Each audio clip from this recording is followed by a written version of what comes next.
The four Davids are my series of paintings which represent 100 years of art history. Each painting is a tribute to Michelangelo. You know, the first time I saw his statue of the David was a powerful experience, and I wanted to paint something to acknowledge that. However, the idea grew into painting him 4 times in 4 very different styles. So, the paintings are actually a double homage. Initially to Michelangelo, but then inspired by works from Van Gogh, Picasso, Roy Lichtenstein, and Andy Warhol. Each painting is named David, followed by a year, which signifies the year of the painting of inspiration.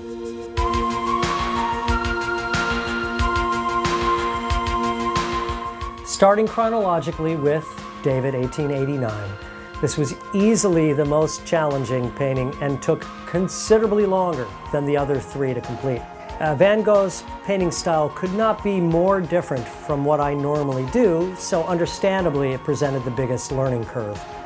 I decided the best way to achieve this end result, the countless thousands of multicolor brushstrokes, the intermixing, the blending, would be to do them one layer and one color at a time.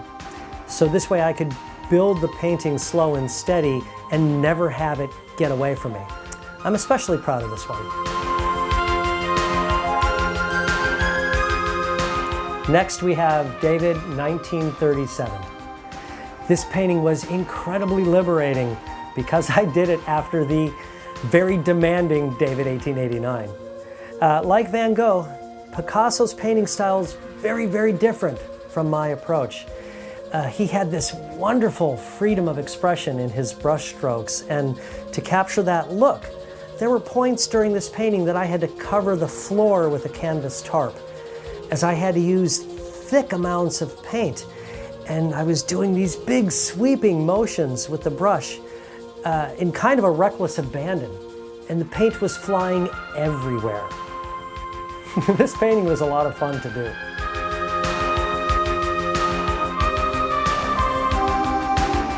Now we move on to David 1965. Unlike the other 3 painters in tribute here, which I developed a new appreciation and further admiration for, I've always been a fan of Roy Lichtenstein. I grew up in the 60s. I have a real connection to his work of this period, which had that comic book quality to it. Now, of course, I cannot talk about this painting and not mention the dots. Now, during his career, Lichtenstein approached the dots in various ways. He hand-painted them, he had them silk-screened, and the method that I chose to follow, stenciling.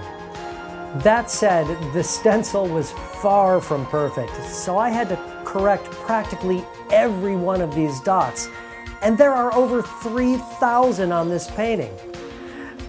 I can assure you, it made my head spin and my eyes cross, but it was well worth it.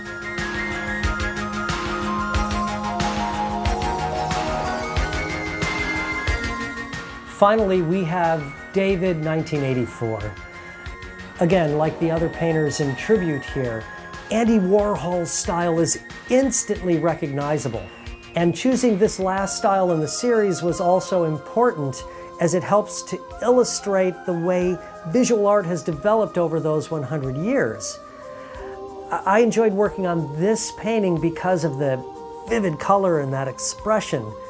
You know, it also enabled us to see David in a completely new way, with flesh tones and this retouched photograph look.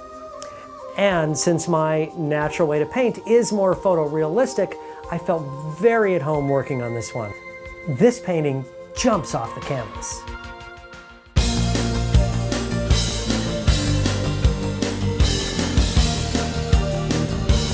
So what has been really rewarding about this series is it enabled me to break my stylistic barriers, learn new painting techniques, and grow as an artist.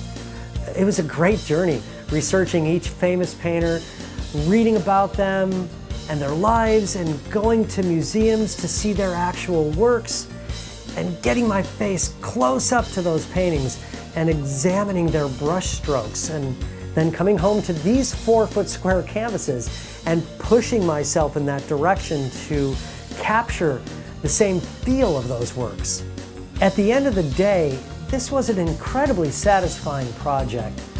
From developing the idea to completing the 4 canvases, and then standing back and seeing 100 years of art history staring back at me. These paintings are a big statement.